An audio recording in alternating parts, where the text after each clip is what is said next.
95 news speed news కి స్వాగతం.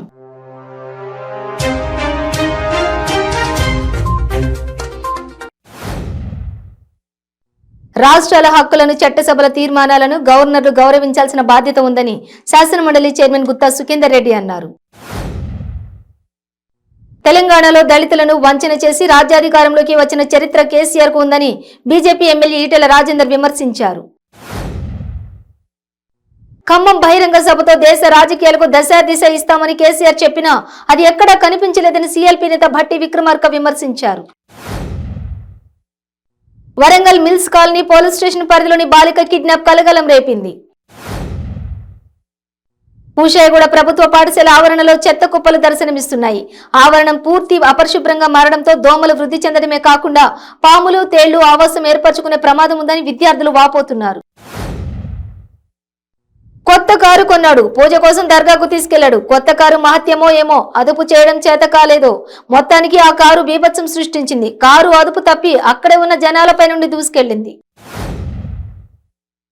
సుదీర్ఘ పోరాటాలు త్యాగాల ఫలితంగా ఏర్పాటైన విశాఖ ఉక్కు పరిశ్రమను ప్రైవేటీకరణ చేయకుండా పోరాటాల ద్వారానే కాపాడుకోవాలని సిపిఐ రాష్ట్ర సమితి సభ్యులు కృష్ణప్ప ఏఐటియుసి జిల్లా ప్రధాన కార్యదర్శి సాంబశివ పిలుపునిచ్చారు. వరుస వివాదాలు, ఆర్థిక ఇబ్బందులు, అక్రమ సంబంధం నేపథ్యంలో కానిస్టేబుల్ హత్యకు భార్య చేసిన కుట్రను పోలీసులు భగ్నం చేశారు. శ్రీ సత్యసాయి జిల్లా నల్లమడ మండలం వంకరకుంటలో సంచలనం రేకెత్తించిన గుప్త నిధుల తవ్వకాల కేసు దర్యాప్తులో భర్త హత్యకు భార్య పన్నిన కుట్రను కూడా ఛేదించారు.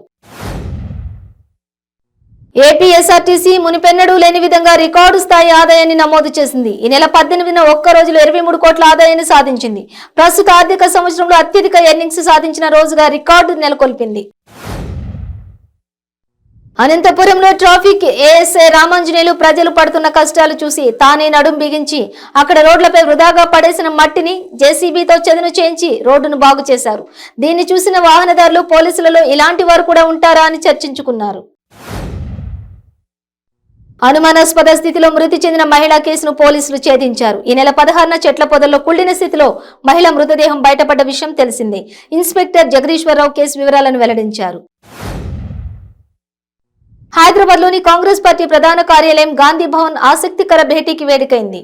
టీపీసీసీ చీఫ్ రేవంత్ రెడ్డితో ఎంపీ కోమటిరెడ్డి వెంకటరెడ్డి ప్రత్యేకంగా సమావేశమయ్యారు. మెదక్ జిల్లా నర్సాపూర్ బస్టాండ్ సెంటర్ లో భారీ అగ్ని ప్రమాదం చోటు చేసుకుంది.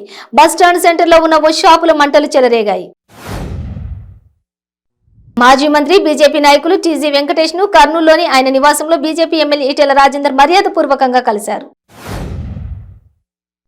సీఎం కేసీఆర్ రాష్ట్రంలో గడి మోడల్ పరిపాలన సాగిస్తున్నాడని ఆరోపించారు. భువనగిరి మాజీ ఎంపీ బూరా నరసయ్య గౌడ్ యాదాద్రి జిల్లా యాదగిరిగుట్టలో మీడియా సమావేశం నిర్వహించిన ఆయన రాష్ట్రంలో అవినీతి పాలన, అహంకార పాలన సాగుతుందన్నారు. పల్నాడు జిల్లా నర్సరావుపేటలోని ఎస్పీ కార్యాలయంలో Guntur range IG Trivikrama Varma, SP Ravishankar రెడ్డిలు మీడియా సమావేశం ఏర్పాటు చేశారు. ఈ సందర్భంగా ఐజీ త్రివిక్రమ వర్మ మాట్లాడుతూ రేపు జిల్లా వ్యాప్తంగా కానిస్టేబుల్ రాత పరీక్షలు జరుగుతున్నాయన్నారు. స్థానిక Mangalagiri NRI academy of sciences లో క్రిటికల్ కేర్ ఆఫ్ విభాగంలో హెచ్ఓడి డాక్టర్ షేక్ ఆరిఫ్ బాషా ఆధ్వర్యంలో ఏర్పాటు చేసిన జాతీయ స్థాయిలో మొట్టమొదటి PG assembly for critical care medicine in India 2023 కార్యక్రమాన్ని అడ్మినిస్ట్రేటివ్ మండవ విష్ణువర్ధన్ రావు ప్రారంభించారు. విజయవాడ బాపులపాడు మండలం మల్లవల్లి పారిశ్రామికవాడలో రైతులు ఆందోళనకు దిగారు. మల్లవల్లి పారిశ్రామికవాడ అభివృద్ధికి భూములు ఇచ్చిన రైతులకు నష్టపరిహారం వెంటనే చెల్లించాలని రైతులు డిమాండ్ చేశారు. విశాఖలో నవయుగ వైతాళికుడు పుస్తకాన్ని మాజీ ఉపరాష్ట్రపతి వెంకయ్య నాయుడు ఆవిష్కరించారు. ఈ సందర్భంగా ఆయన మాట్లాడుతూ కందుకూరి వీరేశలింగం పంతులు జీవితంపై పుస్తకం రాయడం సంతోషకరమన్నారు.